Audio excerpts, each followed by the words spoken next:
Bueno, nuevamente buenas tardes. Muchas gracias a todos por su puntualidad, cumplimiento con esta invitación que quisimos hoy hacer a toda la comunidad del colegio, especialmente familias de quinto a octavo, sobre este tema importante de hoy que queremos compartir, papá y mamá, factor de riesgo, factor de protección.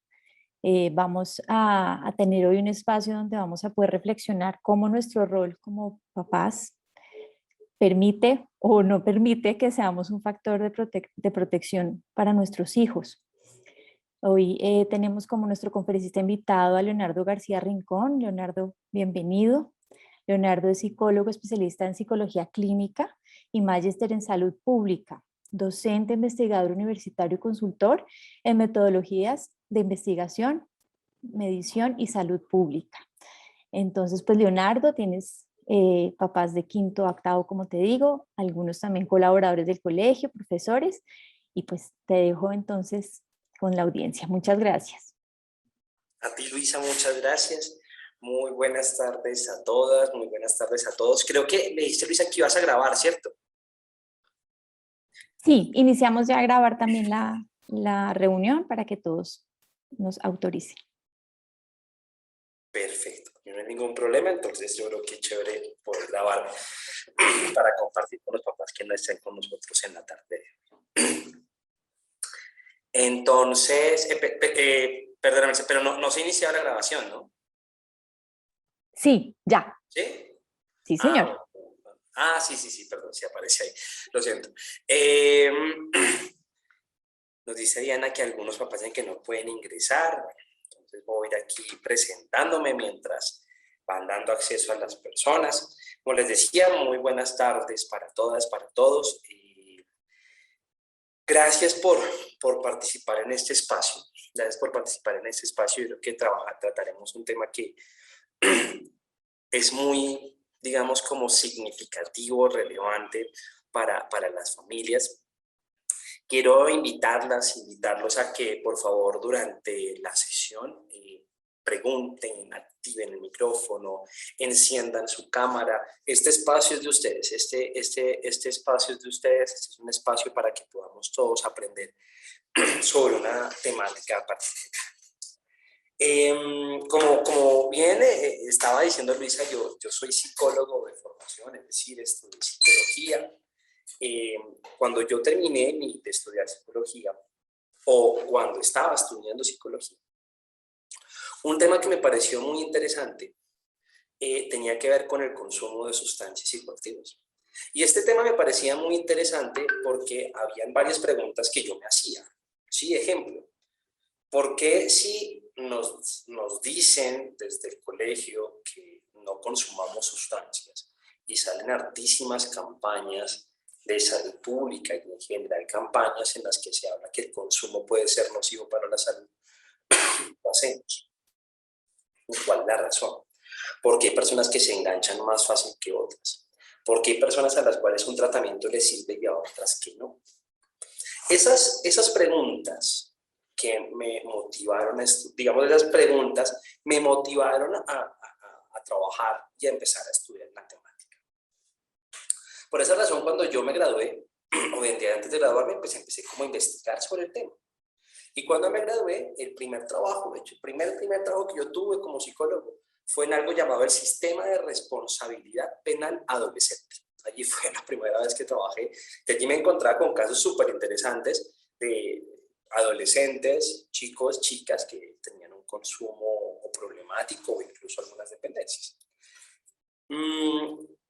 Trabajando allí, me motivé a hacer una especialización en psicología clínica, porque quería sobre todo ayudar a las personas a salir de sus problemas, ¿sí? Llamémoslo problemas de consumo, pero también problemáticas de salud mental.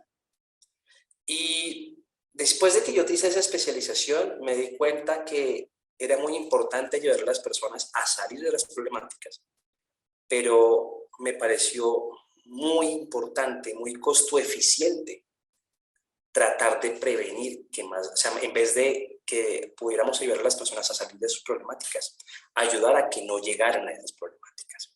Era mucho más costo eficiente en lo que iba leyendo, en lo que iba estudiando. Y por esa razón después me dediqué a trabajar en la salud pública, hice mi maestría en salud pública y fue lo que básicamente me dediqué. Entonces encontré que hacer prevención era algo muy importante, ¿sí? Y quiero que hoy hablemos sobre eso, cómo hacer prevención. Y hoy el título de la sesión que nos recoge es sobre si los papás, si las familias somos o un factor de riesgo o un factor protector. Ya trataré de explicar un poco más a su profundidad. Pero entonces, básicamente, la lógica del encuentro de hoy es cómo podemos prevenir problemáticas en nuestros hijos, en nuestras hijas, y cómo podemos promocionar la salud mental, ¿vale? Pero si yo voy a hablar de prevención, lo primero que tengo que hacer es definir qué es prevención, ¿vale? Y me gustaría preguntarles a todas las personas que están conectadas, qué bueno, que ya hay 31 personas conectadas, entonces, todos los que están conectados, chévere los que puedan prender la cámara, enciéndanla, yo sé que hay algunos que van ahorita manejando, bueno, tal vez en ese caso no, el micrófono es de ustedes, entonces, por favor, para que todos participen, ¿listo? Quiero preguntarles algo, para ustedes, ¿qué es prevención? Si yo les digo, oiga, ¿qué es prevenir? ¿Cómo lo podríamos definir? ¿Qué entendemos por prevención? ¿Alguna idea? Pueden ser ideas sueltas, tranquilo. No tiene que ser la definición, pues, de un libro de epidemiología. No. Tranquilos. Lo que ustedes crean es prevención. Por ahí, Diego, adelante. ¿Qué están diciendo? Mira, prevención, como lo veo yo, es anticiparse a identificar ambientes nocivos. Chévere, ¿Sí? perfecto. Entonces tú nos estás hablando, anticiparse e identificar ambientes nocivos. Perfecto, eso es prevención. Sí. ¿Cierto? Entonces, Diego habla de anticiparse. Diego, muchas gracias. ¿Alguna otra idea? Bueno, es prepararnos para evitar algo, dice Mónica. Perfecto. Por acá van a levantar la mano. Diego, adelante. No, ya te bajaron la mano. Prevención, actuar antes de que algo suceda. Listo, maravilloso. Eso es prevenir. ¿Listo? Entonces, vamos a definir prevención como reducir, ojo a esta, prevenir es anticipar, perfecto, es evitar, pero es básicamente reducir la probabilidad de que algo pase. Ojo a esto, reducir la probabilidad de que algo pase. Prevenir no es garantizar de que algo no pase, ¿vale? Prevenir es reducir la probabilidad de que algo pase. Yo le compartía al equipo de docentes, de psicoorientadores del colegio, que estoy saliendo de un COVID, ya cuando no me tocó en el pico, no me había dado hasta el fin de semana. Pero pensemos en el tema del COVID, que es algo, digamos, que todos conocemos. Si yo voy a hacer prevención del COVID, ¿sí? Yo reduzco la probabilidad de que me pase. ¿Y cómo reduzco la probabilidad de que me pase o de que yo me contagie del COVID? Haciendo lo siguiente, reduciendo los factores de riesgo, ¿vale? ¿Qué es un factor de riesgo? Un factor de riesgo es como una condición, una característica que aumenta la probabilidad de que algo te pase. En el tema del COVID, un factor de riesgo, por ejemplo, sería compartir, no sé, esta botella de agua con otra persona. Eso es un factor de riesgo. Aumenta la probabilidad de que me contagie, ¿cierto? Un factor de riesgo sería, por ejemplo, compartir un mismo espacio con una persona que tenga COVID. Otro factor de riesgo, entrar, por ejemplo, a una UCI, a una unidad de cuidados intensivos de problemas respiratorios, ¿vale? Entonces yo reduzco, o sea, evito los factores de riesgo y aumento los factores protectores. ¿Qué o qué son los factores protectores? Los factores protectores son todo aquello que disminuye la posibilidad de que se presente la problemática. Entonces, por ejemplo, un factor protector que ahora tengo acá cuando ingresa alguien aquí a mi estudio, el tapabocas quirúrgico, lavarme las manos es un factor protector, ¿cierto?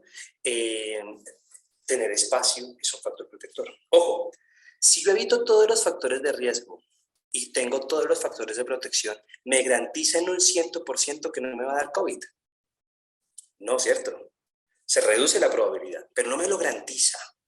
Entonces, quiero que pensemos en eso en lo que vamos a hablar hoy, ¿vale? Porque es que muchas veces hablamos del tema, Y hay papás que dicen, o hay familias que dicen, ay, pero es que Leonardo, en el colegio están haciendo un programa de prevención del consumo y un chico consumió. Claro, es que un programa de prevención no garantiza de que nadie vaya a consumir. Y seguramente consumió un chico. Pero si no hubiéramos hecho nada, tal vez la cantidad de chicos que hubieran consumido hubiera sido mucho más. ¿Vale? Para que lo tengamos en cuenta. Pero retomemos. Imagínense que aparece el Aladino de la prevención. ¿Vale? Aparece el Aladino de la prevención y te dice, papá, mamá, dime 3 cosas que quisieras prevenir en la vida de tus hijos. Si tuvieras la oportunidad, si tuvieras el poder de prevenir 3 cosas para toda la vida, de la vida de tus hijos, ¿qué prevendrías? Les pregunto a ustedes, ¿qué prevendrían? Si ya entendemos que prevención es reducir la probabilidad de que algo pase, ¿qué te gustaría prevenir en la vida de ellos? ¿Nada? ¿O alguna idea? ¿Qué te gustaría prevenir en la vida de ellos? Pueden escribir al chat también, activar el micrófono. Por ejemplo, cuando yo pregunto esto de manera presencial, algo que ocurre recurrentemente es, los papás dicen, me encantaría prevenir el consumo de sustancias, el consumo de drogas. No sé si la gente... Luisa. De hecho, lo dicen como lo acabas de plantear, Luisa, ¿sabes? O sea, no dicen muchas veces como prevenir consumo, sino cualquier dependencia, cualquier dependencia. A sustancias, a videojuegos, afectivas, listo. Malas decisiones, malas decisiones, súper amplio, ¿no? Embarazo adolescente, maternidad, paternidad temprana, consumo de drogas, seguramente conductas sexuales de alto riesgo, o sexualidad no apropiada. Miren, por ahí se menciona el suicidio, ¿sí? Problemáticas de salud mental. Yo diría, acá me hablan de depresión. Yo incluso lo pongo más amplio, ¿no? Si me preguntan a mí como papá, ¿qué prevendrías? Yo diría, yo prevendría cualquier enfermedad, cualquier problema de salud, para que fuera súper amplio. O sea, si tuviera ese poder, me encantaría que las personas que yo amo no sufrieran de ninguna enfermedad. O sea, me encantaría eso, ¿vale? Pero entonces, vamos a pensar. Vamos a hablar ahorita de qué podemos hacer para prevenir las principales conductas de riesgo en los niños, niñas y adolescentes. ¿Qué son cuáles? ¿O qué son qué? Lo han dicho. Consumo de sustancias psicoactivas, heteroagresión o llamado bullying, ¿listo? Y problemas de salud mental. ¿Va? También aquí cabe maternidad y paternidad temprana, que lo mencionaron. ¿Listo? Entonces vamos a mirar cómo podemos prevenir esto. Vamos a ver cómo podemos prevenir esto. Cuando entramos entonces a hablar de prevención, tenemos que identificar cuáles son los factores de riesgo y de protección que se asocian a estos problemas. Hay cosas en prevención que no sirven para nada. Ejemplo, si yo quiero prevenir el suicidio, la peor forma de prevenir el suicidio sería sacar una cartelera o una valla que diga "Di no al suicidio". Porque no es como que yo me encuentre la cartelera que dice "Di no al suicidio", la vi y ahora entonces agradezco a la vida por haberme encontrado esa cartelera porque me dieron ganas de vivir. No, eso no funciona así. Eso quiere decir que si yo voy a prevenir el consumo de sustancias psicoactivas, seguramente muchas de las campañas en las que nosotros participamos no eran útiles porque decían que di no a la droga, pero resulta que eso no previene. Así como, por ejemplo, algo que diga di no al bullying. Eso en últimas no termina previniendo el bullying.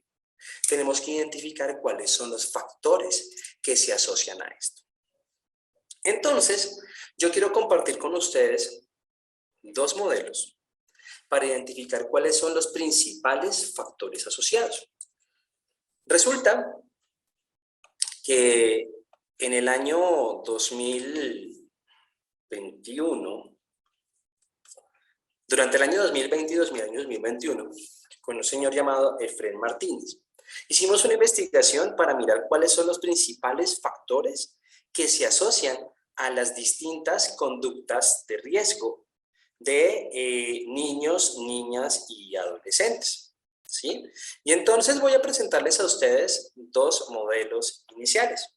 Este modelo nos explica por qué, por ejemplo, los niños, digamos, agreden a otros o tienen conductas de bullying, ¿sí? Y voy a compartirles otro que nos muestra por qué, por ejemplo, los niños, niñas o adolescentes consumen sustancias psicoactivas. De hecho, lo voy a compartir en este momento para que ustedes me entiendan, pero voy a tratar de explicarlo de la forma más sencilla para que todos podamos comprender. Cuando empezamos a mirar, por ejemplo, primero voy a hablar, de hecho, estimados papás, estimadas mamás, primero voy a hablar de una problemática específica, que es la problemática del consumo. Y después hablaré, por ejemplo, de otras problemáticas. ¿Listo? Resulta que cuando nosotros identificamos o miramos cuáles son los principales factores, por ejemplo, por los cuales un niño o una niña consume sustancias, hay muchos factores. Pero voy a hablarles únicamente de tres principales factores, ¿vale? Tres principales. ¿Por qué les voy a hablar de tres? Porque son los que mayor evidencia científica tienen. ¿Listo?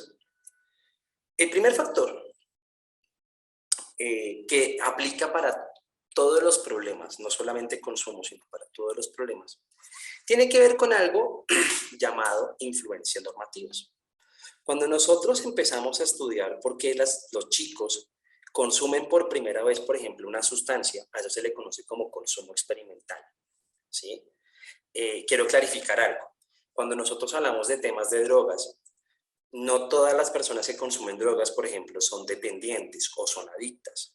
Para llegar a ser adicto o dependiente, tienes que haber pasado por una serie de consumos diferentes. Ejemplo, existen 4 tipos de consumo. El primer tipo de consumo se le conoce como consumo experimental. ¿Qué es el consumo experimental? Ese consumo que se da por primera vez. Ejemplo, yo recuerdo que cuando yo tenía más o menos 15 años, algunos compañeros del colegio me ofrecieron cigarrillo y yo accedí y probé el cigarrillo. Pero cuando probé el cigarrillo me dio un mareo espantoso, una sensación horrible. Dije, en la vida vuelvo a fumar. Y fue real, o sea, jamás volví a fumar. Porque me fue tan fea la sensación que nunca más lo volví a hacer. Si a mí me preguntan, Leo, ¿probaste el cigarrillo? Yo digo, sí. Pero nunca más lo volví a hacer. Es decir, que yo tuve un consumo que experimenta. La primera vez lo haces y nunca más. ¿Vale? Puede pasar con otras sustancias. El siguiente tipo de consumo se le conoce como un consumo circunstancial, recreativo o social. Quiero clarificar también que según la Organización Mundial de la Salud, no existe ningún tipo de consumo que sea bueno para la salud. No lo hay, ¿vale? Es importante aclararlo, porque, por ejemplo, la industria de las bebidas alcohólicas ha empezado a poner de moda un concepto que es el concepto de consumo responsable. El consumo responsable realmente no existe. Se asemeja tal vez a esto, que es el consumo recreativo o social, pero todo tipo de consumo trae una consecuencia negativa para la salud. ¿Va? Consumo recreativo o social es aquel consumo circunstancial. La persona que ocasionalmente se toma una copa de vino, que ocasionalmente se toma una cerveza, no sé, un asado, ¿vale? El siguiente tipo de consumo es el consumo abusivo. El consumo abusivo es aquel consumo en el cual me trae consecuencias significativas para mí o consecuencias significativas para otras personas. Pongo en riesgo a otras personas. Ejemplo, las personas cuando consumen bebidas alcohólicas y manejan es un consumo abusivo, porque al manejar pongo en riesgo a otro, ¿vale? Y por último está la dependencia, eso que llamamos adicción.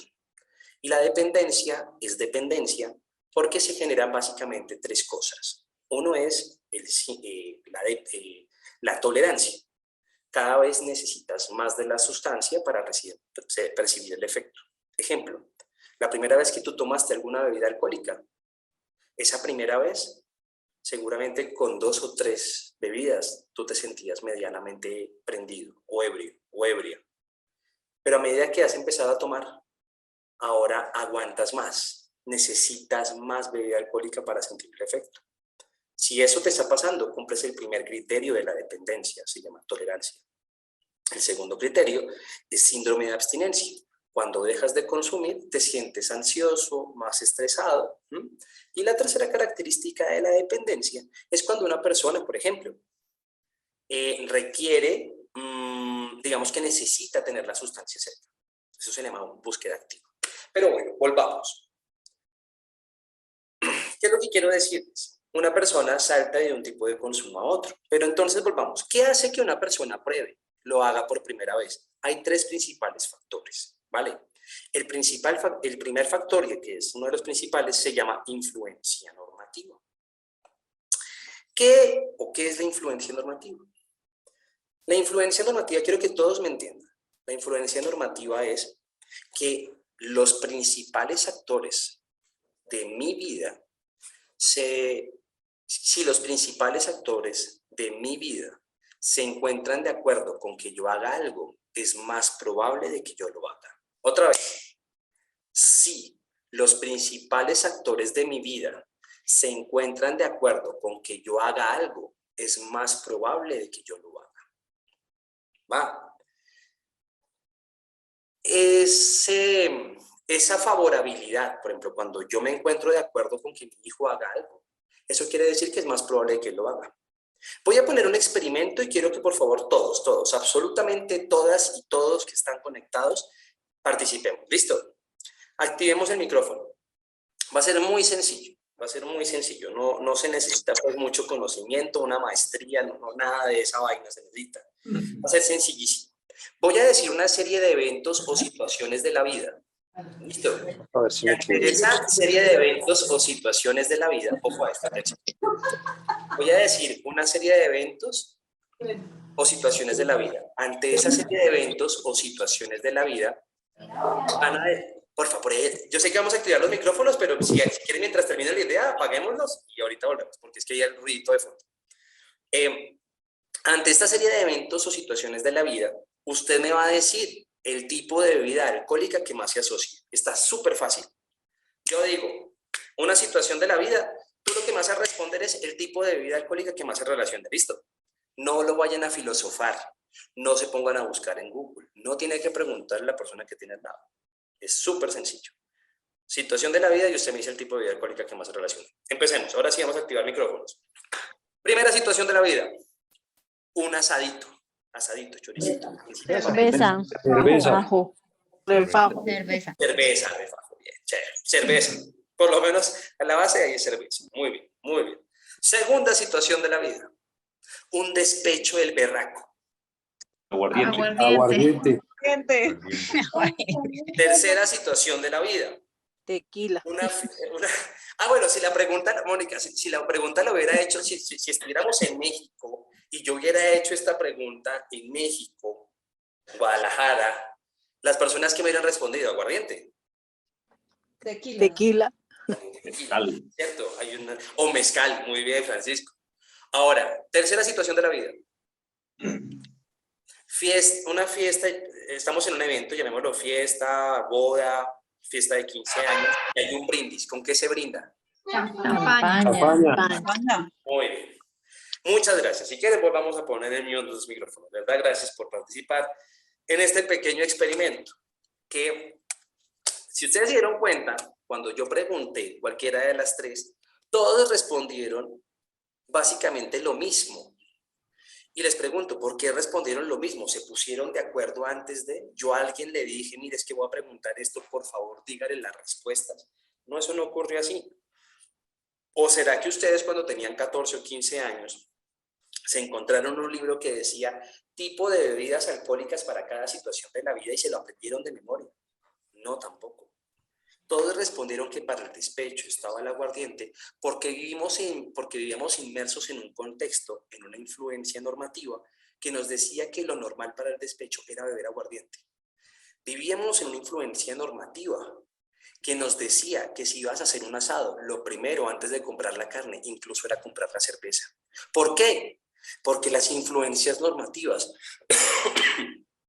pueden ser verbales o no verbales. Todos nosotros aprendimos desde que éramos niños, al ver a nuestros abuelos, al ver a nuestros papás, al ver a nuestros tíos, que sí o sí un asado iba acompañado de cerveza.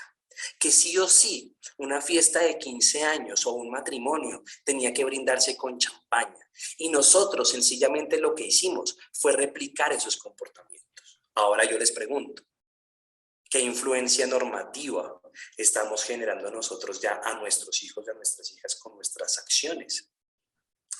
Para que se termine de entender un poco la idea de la influencia normativa, para que se termine de entender un poco el concepto de la influencia normativa. Perdón, salgo de acá y voy acá. Existen, cuando nosotros trabajamos en prevención, tenemos que entender que los niños, niñas y adolescentes se mueven en 3 actores principales. ¿Cuáles son los 3 principales actores de nuestros hijos? El primero es la familia. ¿Sí? Ahora pensemos, ¿cuáles son los actores de la familia? O sea, por ejemplo, ¿cuáles son los actores más cercanos de la familia? Papás, ¿cierto? Seguramente papás. Probablemente un poco más cercanos estarían ¿quiénes? Los abuelos, los hermanos. Un poco más lejanos los abuelos, tal vez los tíos. Okay. Hay muchas personas que conforman familia. Hay un segundo actor muy importante que se llama ¿qué? Colegio. Entonces en el colegio están los profesores, las profesoras, las psicoorientadoras, los psicoorientadores, rectoría, las personas que nos ayudan y que nos colaboran en todas las actividades del colegio. Ok, eso es colegio. Los amiguitos, los pares, los compañeros. Y hay otro actor que es ¿quién? La comunidad. Ese actor es más extenso, ¿no? Hay muchas personas, muchos actores que conforman esa comunidad. ¿Quiénes conforman la comunidad? Desde el vecino, ahora con el tema de redes sociales, todo lo que tienes en Facebook, Instagram, TikTok, Twitch, bueno, hay cada vez más plataformas, YouTube. Ahora no solamente las redes sociales y las plataformas streaming. Yo, por ejemplo, tengo una relación de amores y odios con Netflix, por ejemplo. Yo siento que Netflix tiene contenido muy bueno para la salud mental y contenido que es un factor de riesgo gigantesco para la salud mental. O sea, yo ya he encontrado cerca de unas 33 series o programas, llámenlo como lo quieran llamar, que promueven directamente el consumo de sustancias psicoactivas, o sea, que te lo dice de frente. Entonces el actor comunitario es más extenso. Los amigos, por ejemplo, de la cuadra, los papás de los amigos. ¿Listo? ¿Y por qué yo estoy mencionando esto, estimados papás? Y hablo de las influencias normativas. Ojo a esto. Si en esta triada o en esta pirámide que se llama triada preventiva, la mayoría de actores que conforman esa pirámide están de acuerdo con que yo haga algo, ojo, es más probable de que yo lo haga. Otra vez. Si los 3 actores están de acuerdo con que yo haga algo, es más probable que yo lo haga. Entonces, esto nosotros, por ejemplo, normalmente lo evaluamos con los niños y con las niñas.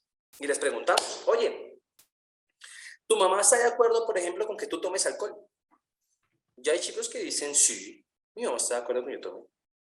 Oye, ¿y tu papá también está de acuerdo? Sí, mi papá dice que es mejor que yo tome en la casa que tome con mis amigos en la casa. Entonces sí está de acuerdo. ¿Y tus abuelos? Obvio también. Mi tío es el que me da refajo cada vez que haya asado. Ok. En el colegio están de acuerdo y supongamos que en el colegio dicen, uy, sí, mi profesor de aritmética está de acuerdo. Y el rector, por ejemplo, si a mí me preguntaran cuando yo estaba en el colegio, sería un desastre por el tema, porque antes ahora digamos que hablar, por ejemplo, de alcohol en los colegios es algo que ya es una alerta, ¿sí? O sea, ya uno no ve muchas acciones que antes se hacían en los colegios que eran nada favorables, por ejemplo, bazares en donde hubiera alcohol, ¿sí? O fiestas para los incluso estudiantes de 11 donde haya alcohol, la bici. Entonces, a mí me preguntaron cuando yo estaba en el colegio, me dijeron, oiga, ¿sus profesores están de acuerdo? Sí, claro, en el paseo de fin de año de 11 nos dieron una botella guardita cada uno. ¿Están de acuerdo? ¿Y la comunidad está de acuerdo? ¿Tus amigos están de acuerdo? Sí, están de acuerdo. ¿Las series están de acuerdo con que tú consumas? Sí, obvio. ¿El señor de la tienda? Obvio. Ojo, si un niño, una niña o un adolescente me dice que todos están de acuerdo con que yo tome, ¿qué es lo más probable que va a pasar? Pues que lo haga. Sería muy raro que después yo le dijera, venga, todos están de acuerdo, y él me diga, sí, y después yo le pregunte, venga, ¿y usted toma? Y me diga, no. Sería muy raro, sería muy raro. Pensemos en las otras problemáticas. Pensemos en los otros problemas. Pensémoslo, por ejemplo, en el tema del bullying. Pensemos en el tema del bullying. ¿Cuándo nosotros hemos sido una influencia normativa favorable que favorezca la agresión a los otros? La vez pasada hacía un ejercicio en un colegio, específicamente hablábamos de bullying. Yo les decía, bueno, pensemos en qué momento, en qué día a día. Y sus papás decían, uy, sí, yo cuando estoy manejando y voy con mi hijo y me cierran, entonces yo le voy venteando la madre al otro. Hey, eso es una influencia normativa. Uy, cada vez que yo estoy discutiendo con mi pareja, y discutimos por temas financieros, nos gritamos. Puede que mi hijo o mi hija no esté participando, pero vamos aprendiendo que la forma, por ejemplo, para solucionar un problema financiero es gritándonos. Vamos aprendiendo que seguramente cuando otro niño me cierre en la bicicleta, la forma en cómo yo soluciono el problema es diciéndole, estás mucha bestia animal. ¿Sí? Y entonces este tema de la influencia normativa es fundamental para el tema del consumo, es esencial. Miren, papás, mamás, atención a esto. Luisa Fernanda me puede decir, Leonardo, hagamos 180 talleres con los chicos. Y los hacemos. Podemos hacer 180 talleres con los chicos diciéndoles a ellos que el consumo de alcohol y de otras sustancias psicoactivas es nocivo. Y ellos se lo pueden aprender de memoria.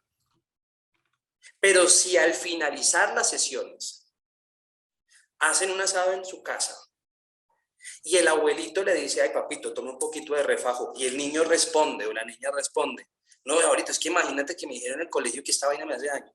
Y el abuelo suelta esta tremenda frase, papito, yo he tomado desde los 13 años y míreme enterito, no me ha pasado absolutamente nada. Es decir, les pregunto, ¿qué tiene más impacto? Que llegue yo que soy un desaparecido y un desconocido para sus hijos, con 180 sesiones, o una frase del abuelo y de la abuela diciéndoles que tomar no tiene absolutamente nada de malo. Por esa razón estamos acá. Por esa razón estamos acá, porque es mucho más poderoso la influencia normativa de la familia que lo que venga y dicte un desconocido. Eso está súper comprobado, ¿sí? De hecho, soy totalmente honesto con ustedes. A veces llegan a actores y dicen, no, vamos a hacer talleres únicamente con los chicos, y no hacen talleres ni actividades con los papás. La verdad es que beneficia económicamente a que los está dictando, pero a partir, más allá de temas preventivos, no va a tener un impacto significativo. Por esa la importancia de que que lleguen de 42 personas conectadas. Qué embarrada que no esté más. Qué embarrada que no sea más. Porque a medida que nos unimos más actores y nos ponemos de acuerdo en no estar de acuerdo en algo, eso es una influencia súper poderosa. Hay muchos papás, por ejemplo, que me dicen, hey Leo, por ejemplo, en temas de... Miren, yo quiero clarificar una cosa porque ustedes dirán, oye, este man, ¿por qué habla tanto de alcohol si estamos hablando de drogas? Pido excusas porque me hice una aclaración importantísima. Si yo hablo de sustancias psicoactivas, tengo que definir qué es una sustancia psicoactiva. Una sustancia psicoactiva es cualquier sustancia que al ingresar en mi organismo genera cambios significativos en el sistema nervioso central y hace que me comporte, experimente emociones de manera diferente, hay una alteración de conciencia. Eso quiere decir que hay sustancias legales y sustancias ilegales. Dentro de las sustancias legales está el alcohol, el tabaco, los vapeadores, ¿cierto? Ilegales, la marihuana, la cocaína, la heroína, el bazuco. Y cuando uno habla de temas de drogas, los papás, por ejemplo, quisieran que nosotros hiciéramos prevención del consumo de cocaína, bazuco, heroína, marihuana. Pero muy pocas veces hablan del tema de alcohol. ¿Y por qué yo estoy hablando mucho de alcohol? Las investigaciones nos demuestran algo supremamente importante. Las investigaciones nos demuestran algo muy importante. Y es que la primera sustancia que normalmente las personas consumen es el alcohol. De hecho, yo quiero preguntarles algo. Quisiera que todos hicieran un ejercicio de memoria. Hagan un ejercicio de memoria. Traten de recordar más o menos cuántos años tenían la primera vez que probaron. Ojo a esto. No que te embriagaste. ¿Cuántos años tenías aproximadamente la primera vez que probaste, así haya sido una pizquita, una prueba, un chupito pues de cualquier bebida alcohólica, más o menos ¿cuántos años tenías? Hagan el ejercicio, aproximadamente. Y si quieren colocarle, díganme. En Colombia, actualmente la edad de inicio de consumo de alcohol es a los 13 años. Digo, es de 12. Bien. En Colombia actualmente la edad de inicio son los 13 años. 13. Y eso que ha aumentado un poco. Ha aumentado un poco. Antes eran los 11. Ha aumentado un poco. Son los 13 en Colombia. Y ahora les quiero hacer otra pregunta. Traten de recordar con quién estaban esa primera vez. De hecho, me gustaría que activaran el micrófono. Traten de recordar con quién estaban la primera vez que consumieron alguna bebida alcohólica. Que la probaron. La primera vez que probaron refajo, la primera vez que probaron una cerveza, la primera vez que por error tomaron vodka pensando que era un vaso con agua o que era alguna gaseosa. En el año 2018, en Bogotá se hizo una investigación con 10.000 niños, niñas de grado quinto y de grado sexto, de colegios públicos todos. Y se les preguntó a los niños esto que yo les acabo de preguntar, y es, ¿con quién tomaste la primera vez? Y se encontró algo dramático en las respuestas. Las respuestas decían, o estos niños y estas niñas decían, que en el 50% de los casos estaban acompañados de papá o de mamá. El siguiente porcentaje o proporción más alta era en compañía de los tíos. La siguiente proporción más alta era en compañía de los abuelos. La siguiente en compañía de primos y hermanos. Y la más pequeña en compañía de amigos. Esto se relaciona mucho con el último estudio hecho por el Ministerio de Justicia en el año 2016 en temas de consumo.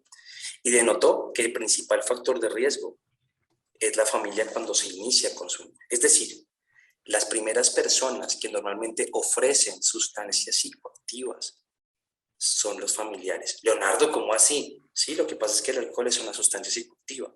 Seguramente el papá no llega pues con un pase de perico o con un porro de marihuana, pero sí puede llegar con un vasito de refajo, con un poquito de vino, con un poquito de champaña. Lo que pasa es que ahí vemos que no es tan malo. Pero ¿qué es lo que nos muestra la evidencia? Ojo a esto. Que la edad de inicio de consumo de alcohol, ojo a esto, la edad de inicio de consumo de alcohol está directamente relacionada con la transición a otras sustancias psicoactivas. Uy, Leonardo, esa parte no la entendí. ¿Cómo así? Sencillo. Los chicos y las chicas que empiezan a consumir alcohol a edades más tempranas tienen más posibilidad de consumir otras drogas, pero además tienen más probabilidad de tener consumos dependientes. Y de hecho, la probabilidad ya está estudiadísima y es básicamente la siguiente. Si un niño o una niña, por ejemplo, empieza a consumir alcohol a los 13 años, esta niña o este niño tiene 9% más de probabilidad de consumir otras drogas que el chico que empezó a los 14. Pero el chico que empezó a los 14 tiene 9% más de probabilidad de consumir otras drogas que el que empezó a los 15. Pero el que empezó a los 15 tiene 9% más de probabilidad de consumir que el que empezó a los 16. ¿Por qué lo clarifico? Porque hay muchos papás que cuando yo estoy hablando de esto me dicen, Leonardo, es que usted es muy ingenuo, viejo. Mi hijo va a consumir alcohol igualmente. Pues mejor que lo haga conmigo y yo le enseño a tomar. Entonces yo les digo, pues, de hecho, seamos muy realistas. La probabilidad de que nuestros hijos consuman alcohol es del 89%, es muy alta. Porque la mayoría de los colombianos consumimos alcohol. Pero lo importante aquí es que nunca lo vayas a hacer en la vida. Lo importante es que lo hagas lo más tarde posible. Por esa razón, esta sesión estamos acá sentados de quinto a octavo. Porque en esta edad podemos hacer cosas. Pero entonces a veces yo les digo, a veces igualmente yo trabajo con papás de 11 y me dicen, ay, ojalá me hubieran contado esta vaina cuando mi hijo tenía 12 años. Entonces, ¿qué quiere decir esto? Si yo, por ejemplo, promuevo el consumo de alcohol en mi hijo, pues lo que va a pasar es que habrá más probabilidad de que consuma. Y si lo hace, No te acompañó. será más probable que transite a otras sustancias. Entonces volvamos acá. Listo, Leo, hemos entendido la idea. Por eso estoy hablando tanto de alcohol, ¿vale?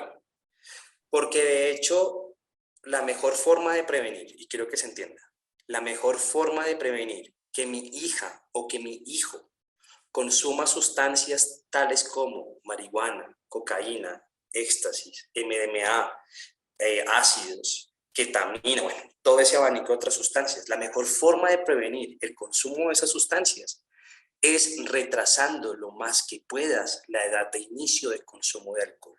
Retrasa lo más que puedas. Si tú retrasas lo más que puedas la edad de inicio del consumo de alcohol, impactas sobre las otras drogas. Por eso la importancia. Pero entonces volvemos. Dicen, ok, listo, estamos entendiendo. Pero ¿cómo hacerlo? ¿Cómo lograr, por ejemplo, prevenir? Entonces les estaba planteando. Una de las formas es entendiendo el concepto de influencia normativa, no estando de acuerdo. Y aquí yo menciono algo. Hay papás que me dicen, ay Leo, pero es que es mejor estar de acuerdo porque igualmente mi hijo lo va a hacer. Porque al fin y al cabo los amiguitos están de acuerdo. Porque las redes sociales están de acuerdo. Entonces quiero plantearles algo. Volvamos a la pirámide que yo les estaba presentando. Hay 3 actores: la comunidad, la familia y el colegio. Hay actores que no podemos controlar. ¿Qué actor no podemos controlar? ¿Qué actor no podemos manejar? Es más difícil la comunidad, ¿cierto? Entonces aquí en la comunidad hay muchos actores que van a estar de acuerdo. Tus hijos están con miles de mensajes diarios, por ejemplo, a favor del consumo. Pero si tú, por ejemplo, te sumas y también estás de acuerdo, pues será aún más probable de que lo haga o de que ella lo haga.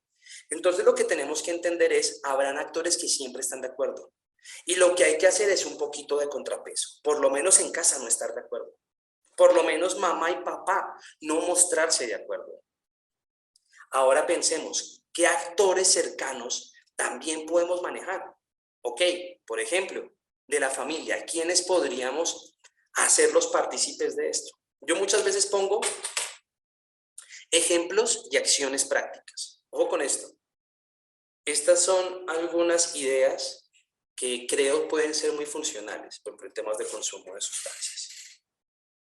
Les preguntaba que cuál era la bebida alcohólica que más se relacionaba cuando hacen asados y todos dijeron cerveza y alguien por ahí dijo refajo.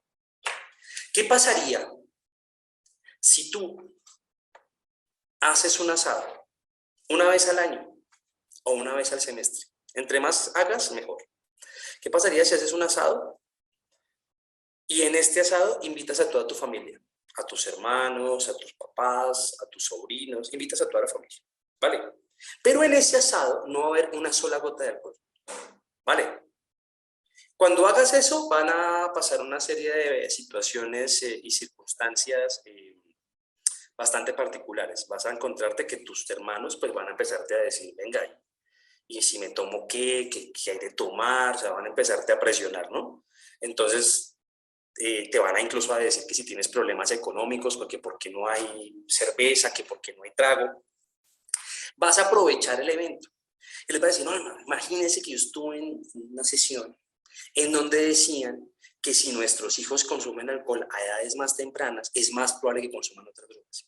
Pero además decían que hay algo llamado influencia normativa, que los chicos van aprendiendo lo que van observando y nosotros con nuestras acciones nos mostramos de acuerdo. Entonces vamos a hacer de vez en cuando eventos en donde normalmente los asociamos con alcohol, pero nosotros no vamos a tener alcohol. ¿Para qué? Para que los niños y niñas de nuestra familia no hagan esa asociación. Para que ellos se den cuenta que nosotros adultos somos capaces de hacer de vez en cuando asados en donde no hay cerveza.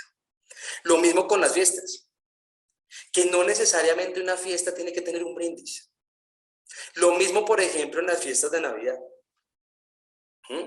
Alguna vez, trabajando con un chico de quinto de primaria, ojo a esto, un chico de quinto de primaria, que estábamos hablando de alcohol, el chico me dijo lo siguiente, me dijo, Leo, pero es que a mí me gusta que mi papá tome, o sea, para mí es súper cool que mi papá tome. ¿Por qué? Me decía, porque mi papá normalmente vive así, súper rígido, estresado, está como todo el tiempo súper tensionado, y solamente yo lo veo a él sonreír y bailar, y contento y chicharachero, y entonces molesta a mi mamá y baila con mi mamá cuando está tomando, pero de resto está así estresado. Ok, el mensaje de este niño fue súper poderoso durante toda su vida. Solamente los adultos se pueden divertir si hay alcohol. ¿Qué pasaría si nosotros empezamos a cambiar ese mensaje? Pero ojo, es que el mensaje, insisto, no se hace con carteleras en el colegio que digan di no al alcohol. Se hace con las acciones recurrentes del día a día de familia. Entonces, mi invitación es, mandemos este mensaje a quienes, a nuestros hermanos, es decir, a los tíos. ¿A quiénes más? A nuestros abuelos, a los papás nuestros, nuestros abuelos. ¿A quiénes más? A los otros papás del colegio. En ese momento hay 41 papás conectados y esperaría que los 41 estén muy atentos. Pero ¿cuántos se quedaron por fuera? ¿Cuántos no están acá? ¿Por qué sería importante que ojalá todos estuvieran acá? Porque deberíamos hacer un acuerdo, por ejemplo, papás. ¿Cuál acuerdo deberíamos hacer? Estamos papás de quinto a octavo.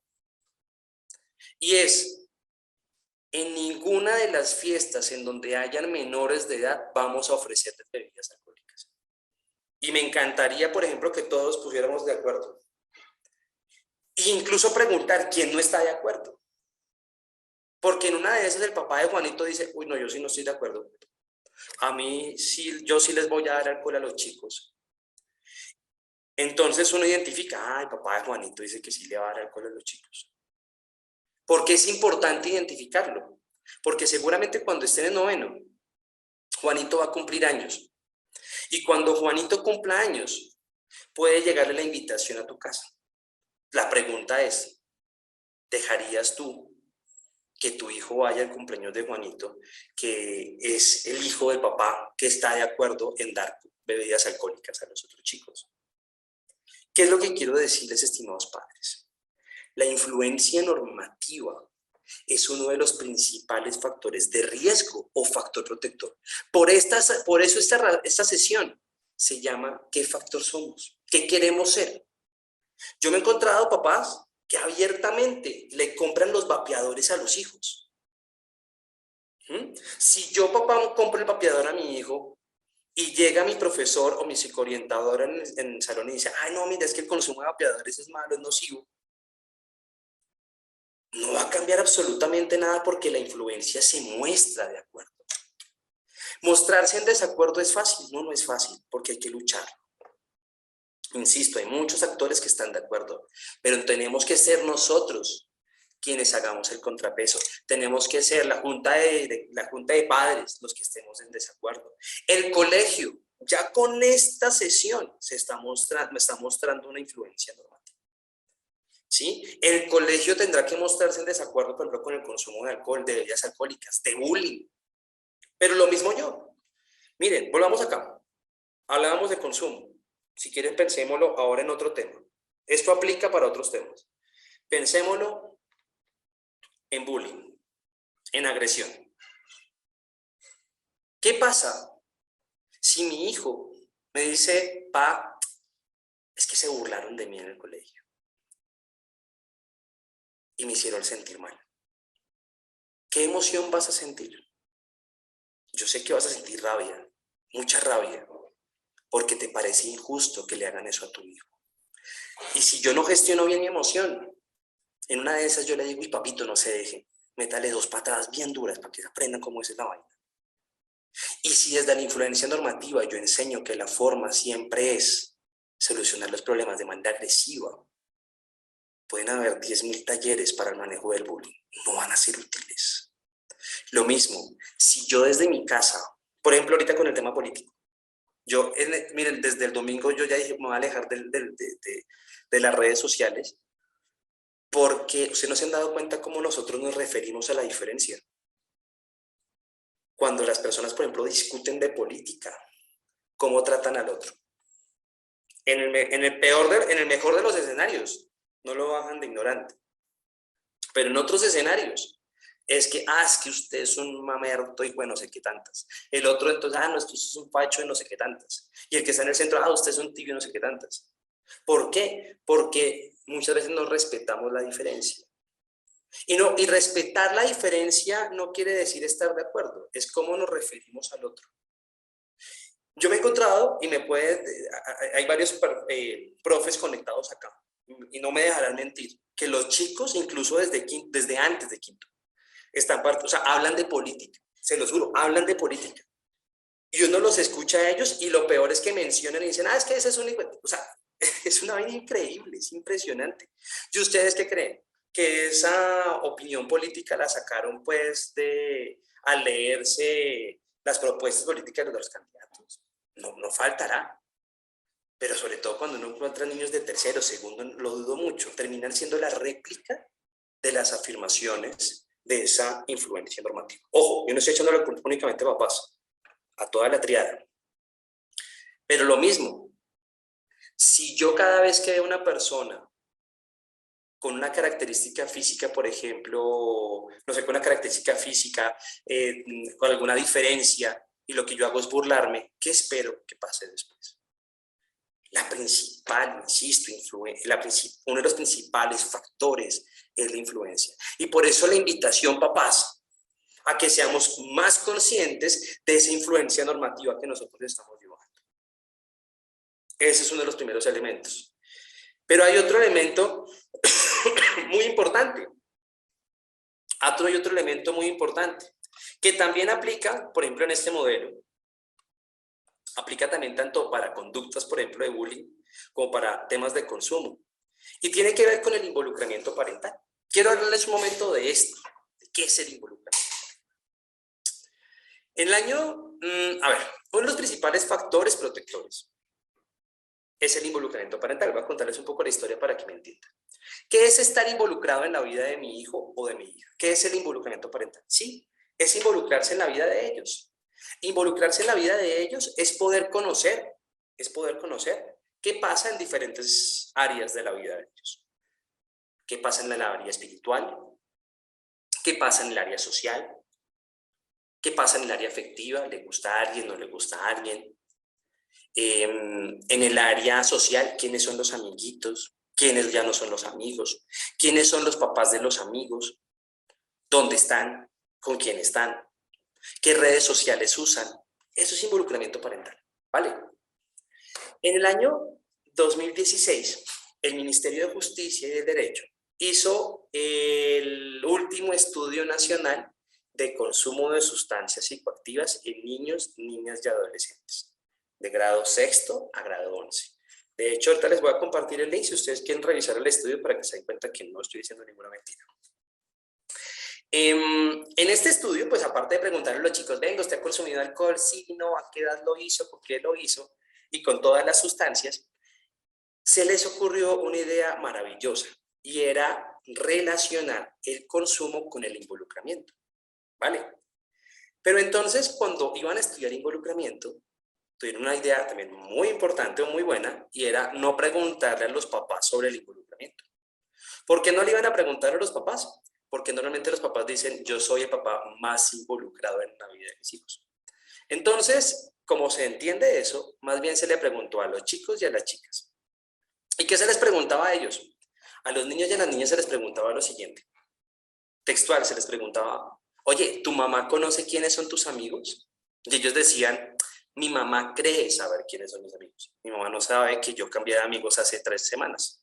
Porque los adultos asumimos, por ejemplo, que las relaciones de amistad de los adultos funcionan igual que las de los niños, niñas y adolescentes. Las relaciones de amistad de un niño o de una niña se puede acabar porque no me prestaste la tarea de matemáticas. Y ahora estoy estrenando amigos. Les preguntaban, ¿tus papás conocen quiénes son los papás de tus amigos? Y yo respondía, ¿tus papás conocen cuáles son tus redes sociales? ¿Tus papás monitorean tus redes sociales? ¿Tus papás conocen tu vida afectiva o espiritual? Y ellos respondían, ¿vale? Ojo, a medida que los chicos respondían sí, los papás, estos chicos tenían papás más involucrados en la vida de ellos, ¿vale? Entonces, resulta que se encontró lo siguiente. Se encontró esto. Esta gráfica nos muestra los resultados de la prueba de involucramiento que aplicaron con los resultados de consumo de sustancias. Se encontró básicamente lo siguiente. Para que me entiendan la gráfica, En la parte inferior, en el eje horizontal, en el eje X, ven unos puntajes, ¿no? Que dice 0, 1, 2, 3, 4, 5, 6 y 7. A mayor puntaje, es decir, en 7, los chicos tenían papás más involucrados parentalmente, ¿vale? En 0, pues no tenían papás tan involucrados. Y en el eje Y, o sea, en la línea vertical, ustedes ven puntajes que van de 0, de 5 en 5 hasta 40. Eso es el consumo, la prevalencia de consumo, ¿vale? Es decir, a mayor puntaje, mayor consumo. Y las 3 líneas que ustedes ven ahí, como azul, naranja y verde, básicamente es el consumo de sustancias, ¿vale? Es como la relación entre el consumo y el involucramiento. Entonces vamos a leer la gráfica. Miren, por ejemplo, estas líneas, las líneas que están con colores. Veámoslas como consumo. ¿Qué pasa con el consumo? Ahí estoy señalando ahí estoy apuntando con ese puntico azul. ¿Qué pasa con el consumo cuando hay mucho involucramiento parental? Es decir, cuando el involucramiento parental está en 7, el consumo está más bien abajo. Pero ¿qué pasa con el consumo? ¿Qué va pasando con las líneas? A medida que el involucramiento parental va bajando, por ejemplo, miremos el involucramiento cuando está en 6, las líneas suben un poquito. ¿Qué pasa con el involucramiento qué pasa con el consumo cuando el involucramiento está en 5? Va subiendo. Y a medida que sigue bajando el involucramiento, el consumo va subiendo. Esto que les estoy presentando es uno de los principales resultados de ese estudio. En ese estudio se encontró algo fundamental. Ojo a esto. El principal, no es uno de los principales, el principal factor protector asociado al consumo de sustancias psicoactivas se llama estar involucrado en la vida de mi hijo o de mi hija. Es el principal factor protector. Ahora, cuando se encontró eso, el Ministerio de Salud dijo, oiga, eso está como interesante. ¿Será que esa vaina aplica para otros problemáticos de la infancia y de la adolescencia? E hicieron esta misma relación, pero con lo siguiente, con depresión. Y encontraron que cuando había más involucramiento parental, habían menos casos de depresión en niños, niñas y adolescentes. Hicieron el mismo estudio y lo relacionaron con maternidad y paternidad temprana. Cuando hay más involucramiento parental, hay menos maternidad y paternidad temprana. Lo hicieron con cutting. No se saben lo que es el cutting. El cutting son las autolesiones, cortarme. Cuando los papás están más involucrados en la vida de sus hijos, hay menos casos de cutting. Cuando los papás están más involucrados, es menos probable que mi hijo le haga bullying a otro niño o a otra niña. Y lo más importante, cuando hay más involucramiento parental, es menos probable de que haya suicidio. Tan es así, yo no sé si ustedes sabían esto, que durante la pandemia, el suicidio en niños, niñas y adolescentes se redujo. O sea, eso fue loquísimo porque, por ejemplo, yo como psicólogo y como saludista esperaba que el suicidio aumentara, se disparara. Y aumentó en adultos, por ejemplo. Pero en niños, niñas y adolescentes no aumentó. De hecho, no se mantuvo igual, se redujo. ¿Por qué? Porque así no quisiera, mamá y papá estaba más tiempo en la casa con el niño y con la niña. Y en últimas voy a decir algo muy cruel, pero para quitarse la vida es mucho más fácil estando solo. Por eso se redujo los casos de suicidio. ¿Esto qué quiere decir, estimados papás? El involucramiento parental es el segundo factor protector asociado a esta prevención, a la prevención del consumo, a la prevención del bullying, a la prevención de la depresión. Pero alguien me dirá, listo, Leo, chévere. ¿Y cómo lo hacemos? ¿Cómo logramos eso? Se me está diciendo que es buenísimo, o sea, que es necesario el involucramiento parental. ¿Y cómo lo hacemos? ¿Cómo nos involucramos? Que creo que es lo importante, ¿no? Bueno, vemos entonces los minutos a cómo involucrarnos. Yo creo que hay dos maneras de hacerlo. Una, indudablemente, es fortaleciendo la comunicación. Y la segunda es haciéndolo a las malas. Y hacerlo a las malas será revisando el celular y persiguiendo a mis hijos. Alguna vez un papá me dijo, alguna mamá para ser exacto, me dijo, Leo, y el segundo caso o la segunda manera está mal. Está mal revisar y perseguir. Entonces yo le decía, depende. Si después de fortalecer todas las estrategias de comunicación no funcionó y mi hijo o mi hija está en riesgo y, por ejemplo, se escapó de mi casa, yo hago hasta lo imposible, porque eso lo hace el amor. Entonces no voy a satanizar ninguna de las dos opciones. Pero lo que sí es claro es que debemos empezar por la comunicación. Y para eso quiero también clarificar algo, estimados papás, estimadas mamás, y es el involucramiento parental es inversamente proporcional a la edad. ¿Cómo así, Leo? Sí. A medida que ellas van creciendo, es más difícil involucrarse en la vida. En este momento tenemos papás de quinto. Es decir, que tenemos chicos de más o menos 11 años, 12 años en promedio aproximadamente. Okay. Todavía a los 11 o 12 años, si nos dicen, papi, es que tengo que ir a hacer un trabajo en donde Carlos. Entonces tú le dices, ok, mi amor, te va a llevar. Él, a los 12 años, 11 años, dice, chévere, qué rico que mi papá me va a llevar. Me va a llevar mi papá. Cuando tenga 15 años o 16 años y te diga, pa, voy a ir a una fiesta o voy donde Carlos a hacer el trabajo, y tú le digas, listo, mi amor, yo te llevo, él no va a decir, uy, qué rico, mi papá me... No, tal vez ya no diga lo mismo. Va a decir, uy, no, papá, como, qué mamera, qué boleta, me vas a llevar, wow. Cuando tenían 5 años, era todo maravilloso, ¿no? Ustedes sabían absolutamente todo en la vida de ellos. ¿Qué programa veían? Ustedes le ponían, no sé, cualquier programa en la serie y ellos veían eso. Pero a medida que van creciendo es más difícil. Entonces quiero clarificar algo. Es normal que cada vez sea más difícil. Es normal, no se angustien, es más fregado. Y cuando lleguen a los 17 será más fregado. Y ojo, cuando vayan a la universidad será más fregado. ¿Va? Pero no imposible. Y no porque algo sea difícil no debo hacerlo.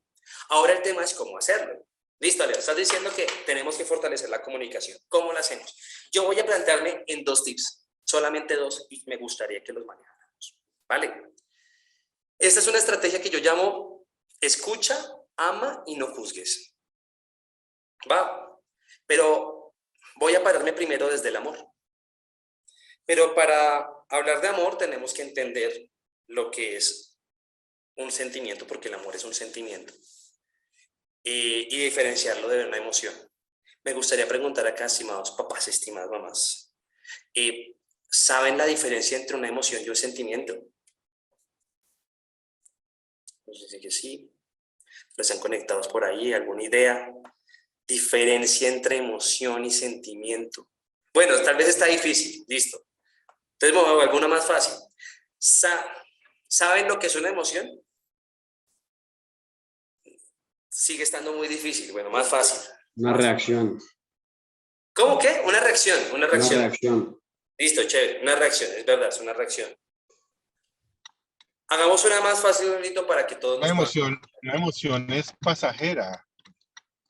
Un sentimiento es algo profundo, algo más enquistado en el, pues suena como en el corazón, ¿no? Es un más enquistado en el espíritu. O sea, a veces las emociones son más pasajeras, los sentimientos como que están más arraigados, incluso hace la analogía de estar en el corazón, o sea, permanecen más. Miremos esto.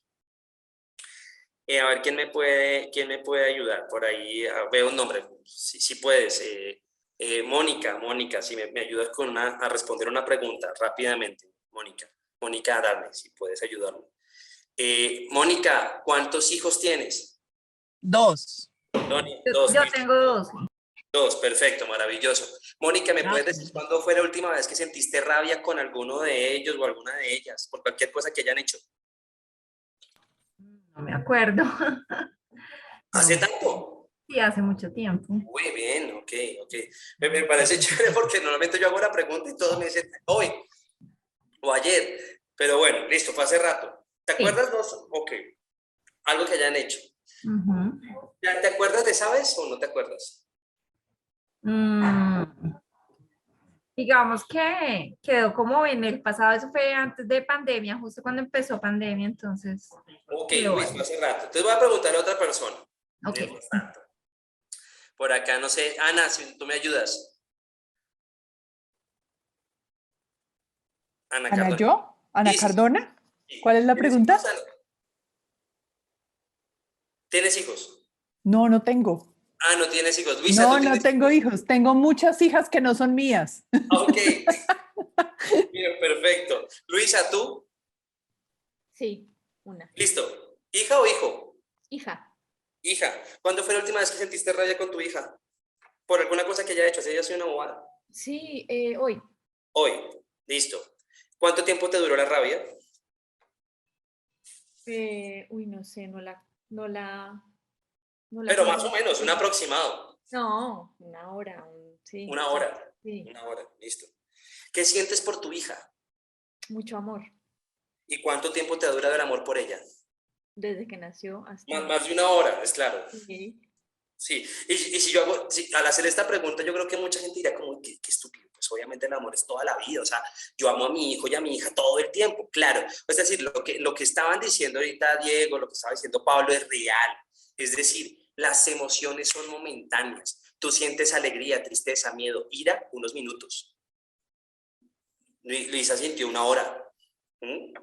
pero sentirla todo el día, un año entero, no pasa. O sea, por esa razón, cuando alguien me dice, uy, Leo, es que yo llevo bravo contigo toda la vida, yo le digo, no, se tiene un problema psiquiátrico gravísimo porque esa vaina nunca pasa. Eso no pasa. Las emociones son momentáneas, los sentimientos se mantienen, el amor se mantiene. Y tú identificas que amas a alguien por cómo experimentas las emociones, para que me entiendan. Todas las emociones tienen una razón de ser. Ejemplo, el miedo nos ayuda a cuidarnos.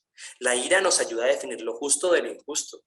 La tristeza nos une, ¿vale? Y miren lo siguiente, cuando nosotros encontramos personas muy, muy valiosas en nuestras vidas, extendemos esas emociones. Ejemplo, ¿cómo sabes que alguien es muy valioso en tu vida? Por ejemplo, si yo les preguntara quiénes son las personas más valiosas en su vida, todos me van a decir mis hijos. Otros dirán mis papás. Otros todavía dirán, ay, mi pareja. Digamos, ¿quiénes son las personas más valiosas? ¿Y tú por qué sabes que las personas son valiosas? Por esto.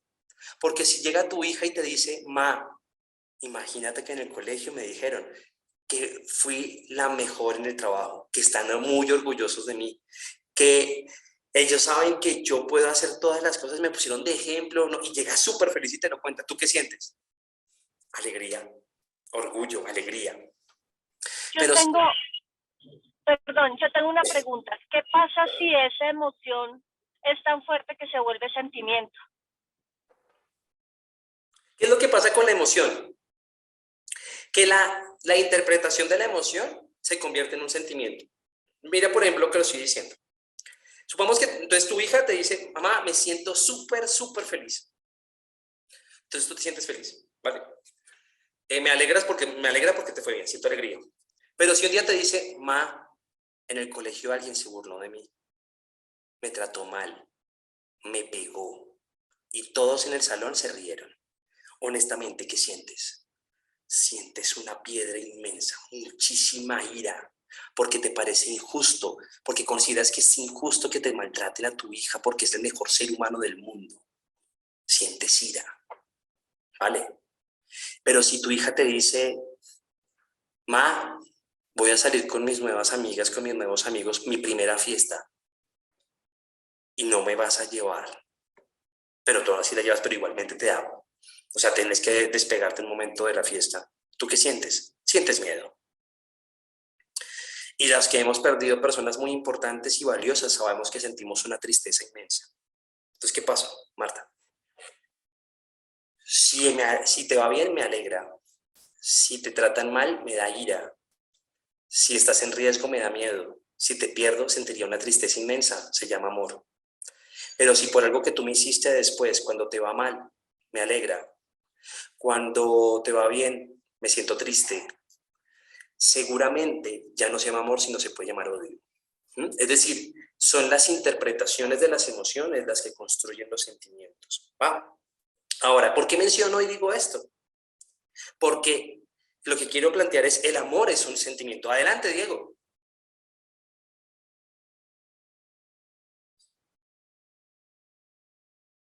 ¿Diego? Ya, qué pena, qué pena. Ah, dale, adelante. Mira, aquí hemos hecho un recorrido supremamente importante y tal vez necesitamos una cosa que se llama mea culpa, porque los papás somos el ejemplo de todo eso que pasa. El bullying, mira, está comprobado, no, tú debes saber más de eso que yo. Mucho bullying empieza primero en la casa, o con el padre o con la madre hacia sus hijos. Y ellos replican, y es lo que estamos hablando del ejemplo en absolutamente todo. El ejemplo al amor, el ejemplo a las sustancias psicoactivas, al tabaquismo, al alcohol. Somos un referente demasiado valioso en el hogar, ¿sí? Cuando decidimos tener hijos, que es lo que yo también pienso, tú no te puedes mover como rueda suelta, sino que tu obligación es marcar un liderazgo en absolutamente todo e incluso en el amor. Porque cuando tú tratas con amor a tu hijo, mira, le resuelves tantas cosas. Claro, uno tiene vacíos como ser humano, pero, pero uno tiene que prepararse, uno tiene que estudiar, uno tiene que ir a terapia, como dices tú, a terapia. Uno tiene que abandonar los vicios, esa es una responsabilidad infinita que tenemos los padres cuando decidimos tener hijos y cuando cada acción o decisión es el ejemplo y lo que va a afectar a nuestros niños. Diego, mira que muchas gracias por tu participación, porque a veces muchas cosas importantes, y voy a pararme en una, y es, no hacemos una carrera universitaria para ser papás. O sea, hay arquitectos, ingenieros, médicos, y nos formamos, descolgamos nuestro diploma, nunca nos dan un diploma de papá y lo colgamos. O sea, de un momento a otro, papá, cuelgue su diploma, pero no nos formamos, ¿sí? De hecho, yo, por ejemplo, ahora hablo mucho con los papás y les digo, a mí me parece maravilloso, por ejemplo, que ahora los chicos y las chicas piensan más, o sea, los forman en los colegios para conocerse más. A mí me encanta, por ejemplo, porque ahora en los colegios hablan de las emociones para ellos. A nosotros, ¿cuándo nos hablaron de las emociones? ¿Cuándo nos hablaron que era diferente estar enamorado o amar? Ya en los colegios les hablan de esto. Esto es una maravilla, porque les enseñan a ellos a gestionar las emociones. A nosotros no. Y aún así llegamos a ser papás, pero me parece maravilloso, Diego, de esto, y quiere decir que igual tenemos que reflexionar para formarnos. O sea, acá lo que tenemos que tener en cuenta es, amamos a nuestras hijas, amamos a nuestros hijos, y tenemos las mejores intenciones, pero a veces con las mejores intenciones podemos cometer errores. ¿Sí? Podemos cometer errores. ¿Y por qué yo venía hablando de las emociones? Por una razón. Porque esto tenemos que entenderlo como adultos y aprender de manejo de emociones para involucrarnos en la vida de nuestras hijas y de nuestros hijos. ¿Por qué? Porque yo debo comprender que las emociones, mis emociones como papá, son buenas y necesarias. No existen emociones malas. Tienen una razón de ser, pero debo aprender a manejarlas. Debo aprender a gestionarlas. Debo aprender que las emociones son momentáneas, que lo que estoy sintiendo ahorita va a pasar, pero que el sentimiento va a permanecer. ¿Por qué? Porque yo estoy seguro que más de nosotros, más de uno acá, se ha arrepentido de cuando ha puesto un límite. Yo estoy seguro que aquí alguno se ha arrepentido de algún límite que ha puesto. Nos ha pasado como papás. ¿Por qué? Porque a veces no comprendemos las emociones. Ejemplo, llega tu hijo y te dice, imagínate que estaba jugando en el colegio y yo cogí el balón y pateé el balón, y cuando lo pateé, el vidrio del colegio, el más grande, hizo plash. ¿Y tú qué significa plash? No, pues que se dañó. Y cuando cayó el vidrio, cayó sobre el carro de la rectora. Y el carro lo tenía ahí guardado porque no estaba asegurado. Entonces, que te mandan a decir que tienes que pagar. Y tienes que pagar mucho dinero. Entonces, pregunta, ¿cuál es la emoción normal que tú vas a sentir? Vas a sentir rabia. O sea, no creo que alguien me diga, uy, voy a sentir una alegría inmensa porque qué chévere, mi hijo está incursionando en el deporte. No, eso no va a pasar. Tú vas a sentir rabia. Y entonces, como sientes rabia y no la has gestionado, sientes rabia, que es normal sentirla, en una de esas tú colocas el límite desde la emoción y dices, mire, Andrés, olvídese que va a volver a ver la luz solar, jamás va a volver a salir de su habitación, queda castigado para toda la vida, jamás va a volver a, dígale a sus amiguitos que no van a volver a ver su cara, no la van a volver a ver, no van a volver a saber de usted. Tráigame el balón, porque además lo voy a pinchar, lo voy a dañar y su celular queda decomisado para toda la vida. Y se sube ya para la habitación, chino sinvergüenza. Y entonces usted se queda en la sala, pero la emoción baja, va bajando. Pasa 1 hora, pasan 2, y a la 3.ª hora usted se pregunta, ¿será que tiene hambre? Y sube. Y a las 5 horas o al día siguiente usted ve por allá, usted dice, es que no va a volver a ver la luz solar. ¿Yo qué me estoy imaginando? Oiga, yo es que le decomisé el celular, entonces usted le vuelve el celular. Incluso después ve por allá el balón que usted pinchó todo dañadito y se arrepiente y compra otro balón nuevo. Y el límite duró lo que duró su emoción. ¿Por qué? Porque a veces como papás no hemos entendido que la idea de los límites es hacer de nuestros hijos mejores seres humanos. Y los límites deben existir. Los límites deben existir, pero los límites deben construirse desde el sentimiento, no desde la emoción. Porque cuando yo lo construyo desde la emoción, lo hago para desahogarme. Por esa razón no estamos de acuerdo en golpear a los hijos. Porque muchas veces cuando lo hacemos es para manejar la emoción y cuando ya pasa, ya. No, el límite existe. ¿Debería existir un límite? Claro, claro, porque la vida trae consecuencias normales.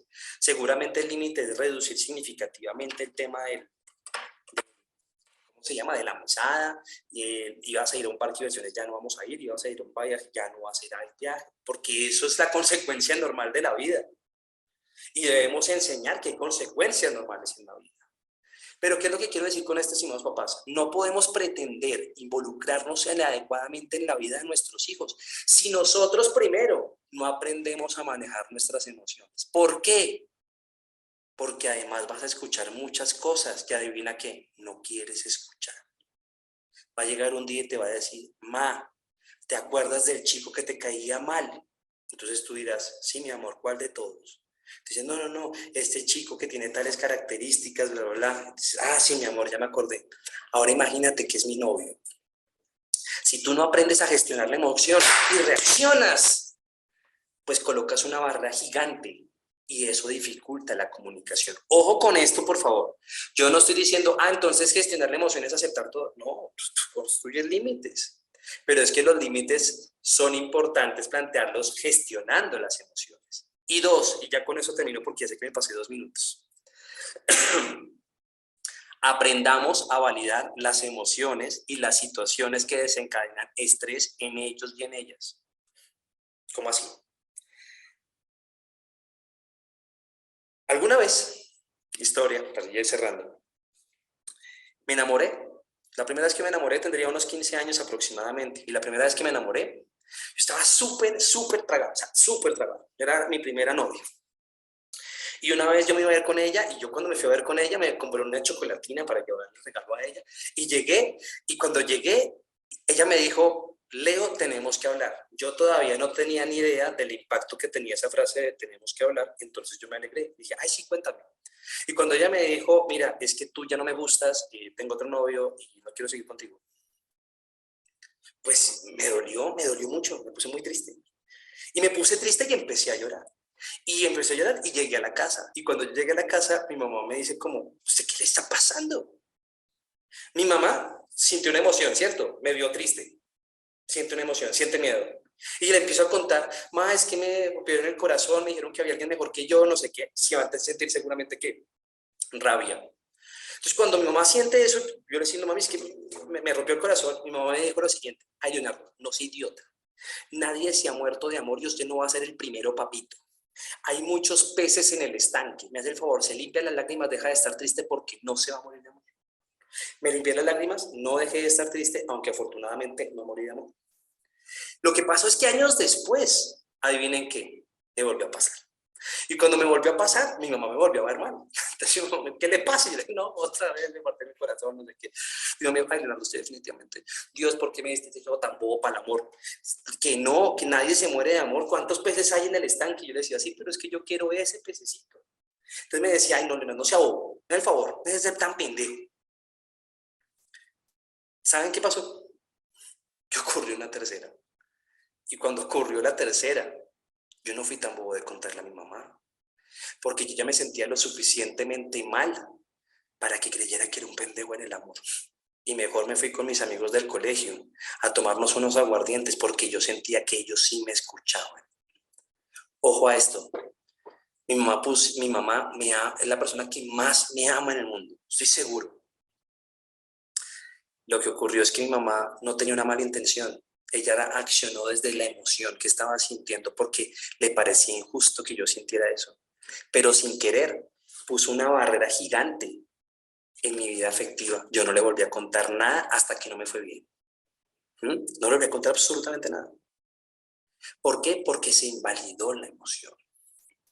Porque tal vez la forma, a veces reaccionamos así y eso genera barreras. A veces nos pasa que estamos sentados en el computador trabajando y llega mi hija y me dice, papi, tengo un problema enorme. Y uno está, no sé, entregando una licitación o una vaina así que es súper significativa y uno, ay, mi amor, es que estoy ocupado. Papá, tengo un problema enorme. Dime, mi vida. Es que imagínate que Juanita no quiere hacer el trabajo conmigo y no sé qué hacer, me siento tan mal. Y uno, ay, mi amor, eso no es un problema, mi vida. Los niños no se estresan por eso. Estrés el mío, que si yo no paso la licitación, mi amor, mañana no vamos a comer. Eso sí es un problema. Entonces le decimos, tranquila, mi amor, vete, que eso no es un problema. O le decimos a la persona que nos ayuda en casa, ay, pues ayúdeme, denle un dulce a ella o alguna cosa. Y resulta que creemos que eso no tiene un impacto. O le decimos, mi amor, ya no estés triste, tranquila, no te estreses. Y creemos que por decirle a otra persona, no esté triste, no te estreses, deja de estar triste o deja de estresarse. Y resulta que no. Resulta que cuando ella vuelva a tener ese problema, no nos va a contar. ¿Por qué no nos va a contar? Porque mi papá no lo considera un problema. Y ojo, seguramente muchas veces ante esos problemas no tenemos soluciones. A veces las otras personas me decían, una mamá, bueno, Leo, ¿qué hago? Yo le decía, pues tal vez parar un momento en el computador, tirarse al piso a la altura de él o de ella y preguntarle, amor, ¿y qué sientes? Es más, ni siquiera hay que preguntarle qué siente. Para ser empático, solamente se necesita ser humano. Yo sé que mi hija debe estar sintiendo miedo porque no tiene ni idea con quién va a hacer el trabajo. Entonces yo le digo, mi amor, sé que sientes miedo. Sé que cuando veas a tu amiga que te dijo eso vas a sentir rabia además. Mi amor, pero tranquila. Vamos a buscar una solución a ver con quién puedes hacer el trabajo. Pero eso sí, mi vida, te pongo una tarea. Si tú encuentras la solución, primero antes de que nosotros la encontremos, me cuentas, ¿vale? Y en una de esas se encuentra la solución y adivine qué va a pasar. Nos va a contar. La comunicación no se fortalece preguntando, mi amor, ¿cómo te fue hoy? ¿Cómo te fue hoy? ¿Cómo te fue hoy? Es validando los pequeños espacios y los pequeños momentos que tenemos en el día a día con ellos. Porque si yo considero que tus gustos musicales son una miércoles, si yo considero de que los niños y niñas no se estresan, porque, hago un paréntesis, es que ahora dicen, no, es que los psicólogos inventaron que los niños y las niñas se estresan. No, es que nosotros no nos inventamos nada. Los cerebros generan, uno se estresa cuando el cerebro se llena de cortisol y los cerebros se llenan de cortisol desde que nacemos, imagínense. Lo que pasa es que las razones por las cuales nuestro cerebro se llena de cortisol va cambiando en la vida. Antes ustedes se estresaban porque tenían que hacer las misceláneas de la álgebra de Baldor. Ahora se estresan porque tienen que pasar una licitación. Las razones cambian. Pero eso no quiere decir que porque la razón haya cambiado en mi vida, lo que él o ella siente no sea válido. Tenemos que aprender a validar. Sí, ya no escuchan la misma música que escuchamos. Sí, ya no leen los mismos libros. Sí, cambian cosas, pero si yo empiezo a invalidar absolutamente todo, no puedo pretender que después me cuente qué pasa. ¿Qué quiero decir con esto? El involucramiento parental pasa por dos cosas importantes. Uno, aprender a gestionar nuestras emociones como adultos. Y dos, aprender a validar las emociones y aquellas circunstancias que los estresan en la vida de ellos. Desafortunadamente, este no es un espacio para aprender a gestionar nuestras emociones, pero de las únicas cosas buenas, de las pocas cosas buenas que yo he encontrado, por ejemplo, en Netflix, es algo llamado Guía Headspace. Y me parece súper interesante porque puede ser una serie que si ustedes las ven, papás, les van a enseñar a gestionar sus emociones. Lo acabo de poner en el chat. Las invito a que las vean. Y ojo, chévere, que desde la influencia normativa le enseñemos a nuestros hijos y a nuestras hijas a replicar esto. Si yo, por ejemplo, le enseño a mi hijo y a mi hija que por más piedra que me dé cuando otro man me encierra en el carro, yo soy capaz de respirar y en vez de decirle bestia, animal y reaccionar agresivamente, yo manejo mi emoción. Adivinen qué, por influencia normativa también estoy promoviendo de que ellos lo hagan. Es decir, ya para ir cerrando, en nuestras manos está convertirnos en el principal factor protector o en el principal factor de riesgo de cada uno de ellos y de ellas. Papás, mamás, muchas gracias por todos aquellos que están conectados. Miren, una manifestación del involucramiento parental son esas 45 personas que están conectadas acá. Ir a las escuelas de padres, a las escuelas de hogares, es estar involucrado en la vida de mi hijo.